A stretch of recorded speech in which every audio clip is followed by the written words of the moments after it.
প্রবৃদ্ধি, রাজস্ব লক্ষ্যমাত্রা পূরণ বা শুল্ক হার। বাজেট এলে অর্থনীতি সম্পৃক্ত এমন সব শব্দের ব্যবহার বেড়ে যায়। তবে সাধারণ মানুষ বোঝেন না বা বুঝতে চান না প্রবৃদ্ধি কিংবা শুল্ক হার।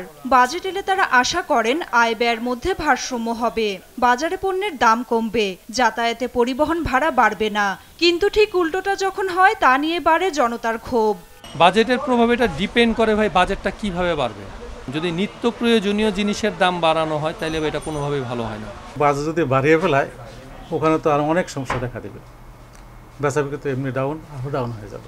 বৃহস্পতিবার জাতীয় সংসদে 2024-25 অর্থ বছরের বাজেট পেশ করবেন অর্থমন্ত্রী। আকার প্রায় 8 লাখ কোটি টাকা। বিশালে অঙ্কের বাজেটে সাধারণ মানুষের জন্য নেই খুব বেশি সুখবর।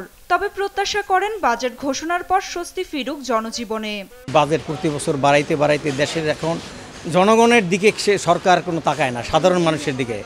দ্রব্যমূল্য থেকে ঊর্ধ্বগতি সর্বক্ষেত্রে। তা আমরা মধ্যবিত্ত মানুষ আমরা যারা সার্ভিস করি, আমরা যেন একটু সুন্দরভাবে চলতে পারি, এইটাই সরকারের কাছে আবেদন। এখন ডিমের দাম বেড়ে গেছে বা সবজির দাম বেড়ে গেছে। আমি হয়তো ডিম কিনতে পারছি, কিন্তু আমার পাশে যে কাজ করে সে কিনতে পারছে না। শিক্ষার্থীদের বাজেট ভাবনা তাদের দৈনন্দিন জীবন ঘিরেই। সরকারের চাওয়া স্মার্ট বাংলাদেশ বিনির্মাণে কমুক ইন্টারনেটের দাম ও মোবাইল কল রেট। ইন্টারনেট বিলে শুল্ক বাড়তেছে, তো ইন্টারনেট বিলে শুল্ক বাড়লে যেটা হচ্ছে স্মার্ট বাংলাদেশ বিনির্মাণে একটা বাধা হিসেবে আমি দেখতেছি। পড়াশোনার খরচ বাড়তেছে, প্লাস আমাদের যাতায়াতের খরচ। এভাবে যদি আমাদের ইন্টারনেটের খরচ, মোবাইল ব্যানের খরচ বাড়ে, তাহলে আমরা কিভাবে পড়াশোনা বা আমরা ফোন কিভাবে ইউজ করব? আমাদের অনলাইন ক্লাস করতে হয় মাঝে মধ্যে। রেট তো দিন দিন বাড়ছে, কিন্তু মেয়াদ একই থাকছে।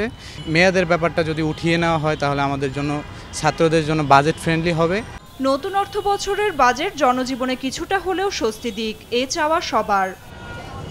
নাফিয়া ফারসানা, দেশ টিভি, ঢাকা।